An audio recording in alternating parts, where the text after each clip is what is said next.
Before we get to the video, please like, comment, subscribe, share it to that uncle who's a communist. And if he isn't, he will be. Don't forget to follow us on Patreon at patreon.com/revolutionary rhetoric. And Revolutionary Rhetoric is an affiliate of the Anti-Capitalist Podcast Network. All right, let's get to the video. All right, for this last one, we're going to be talking about the most recent massacre. I believe it's called Nusret. Yeah, Nusret is what. Nusret? That's what the British Al Jazeera reporter called it. So I'm comfortable just saying Nusret. Nusret. Okay. Again, apologies if I can't pronounce that. Yeah. This happened on, was it Saturday? It would have been Saturday for us in America. It was 11 a.m. there. It was in the Nusret region, which is kind of central Gaza. It's a refugee camp is what this area is. There's a UN designated like refugee locations there. There's a school that they were using for displaced folks to kind of go and take UN supplies, refugees.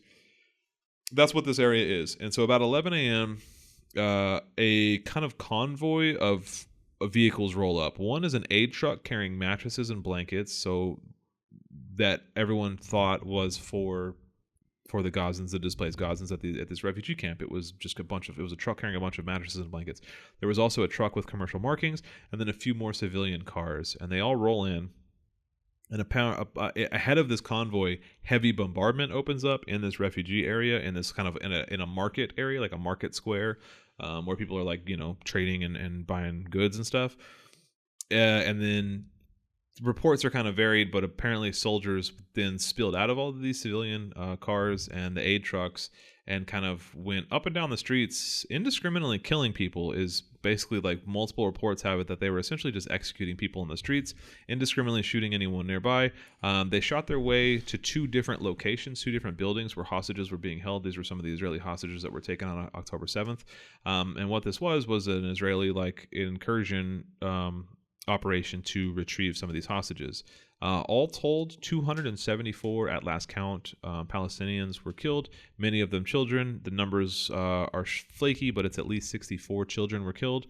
274 total Palestinians killed, another 700 Palestinians injured, including the dead are three hostages. 3 Israeli hostages were killed by Israelis during this raid. One of those Israeli hostages was American. It was one of the ones that had the American citizenship. So in this Israeli raid that resulted in the rescue of 4 hostages, 274 people were killed, many of them children, 700 injured, including, and of the dead, including 3 other hostages. All 4 hostages.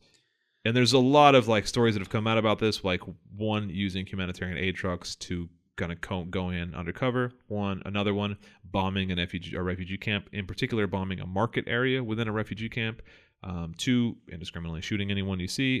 These are war crimes on top of war crimes on top of war crimes. Nobody really cares about that anymore, if they ever did. But all the news stories, if you look up anything about the Nusret massacre, all it'll say is the successful rescue operation. We got four of our guys home. Good job. We got 4 hostages back. I can't imagine just getting rescued by Israel, going home and thinking, to get me, 64 children had to be slaughtered. Yeah. And 3 other people died, from the other hostages. They killed their own hostages, or they killed their own people. I personally would have been like, should have just fucking left me. I'd rather be left with Hamas. Well, and that actually goes to that point of how well those hostages were kept. There's before and after photos, and the one girl, they baked her a birthday cake. She was like, yeah, they made me a birthday cake for my birthday. They were treated exceptionally well. All of 4 of the hostages were fine. They were kept in good health. They were given health care. They were given food. They apparently, by all accounts, were perfectly pleasant. During that bombardment, the UN set up school that I kind of mentioned, that one was hit. 32 people were killed inside of that school.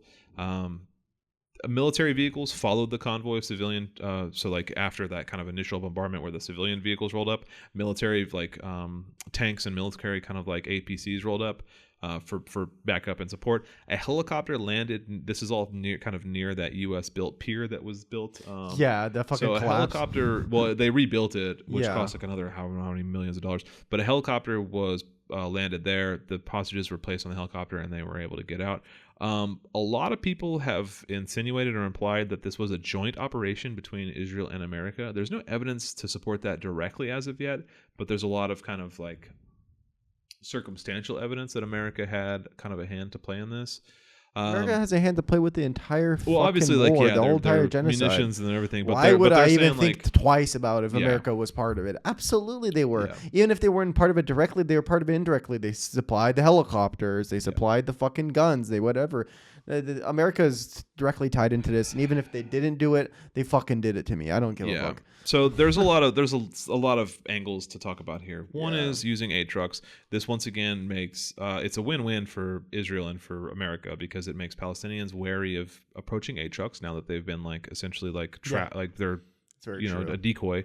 But it also makes aid workers even more hesitant to actually help. And so it's a win-win for Israel as people, so there's that. There's also the nature of the prisoner treatment. There was a story that broke last week as well about Palestinian prisoners in the Israeli detention centers and how they've been raped, tortured, murdered, beaten. There are now verified stories of Palestinian prisoners that have had hot rods. They'll heat rods up and then stick them up their butts, like they will force sodomy of people. So that's not even sodomy at that point. That's like soldering. They're so literally it's welding these people's assholes together. I highlighted What the the treatment fuck? of the Israeli hostages, that they bake them a birthday cake, because that's what's happening with the Israeli hostages. And with these Palestinian prisoners, that's the treatment they're I receiving. did not know that. Yeah, that's now verified by multiple news outlets that they're just completely torturing Palestinian prisoners, which is not Fucking surprising at all. Christ. But this is the type of people that the Israeli government and the IDF are. They are like genocidal monsters. They are torturers. They're murderers. So I don't know. There's not a whole lot to say more about this. Every week we just highlight more and more massacres and more Jesus, war crimes man. that. Honestly, this kind of shit makes me lose faith in humanity. Yeah, I mean, it just makes me lose faith in the Western world, if anything. This is America. What's the Eastern world doing?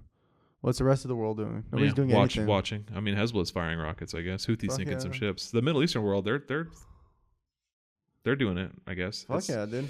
Yeah. It's how can you hate these people? They're terror groups? I don't know. I mean, that's the thing. Is if there's still anybody that's supportive of Israel or supportive of this conflict or this war, you're dead to me. There's really no excuse anymore. There was never any excuse, but it's just with each passing day, how do you look at this and be like, yeah, I still support Israel? I'm like, Yeah. you're a fucking monster. You're an I absolute don't, monster, dude. I don't know how the fuck you sleep at night. Yeah.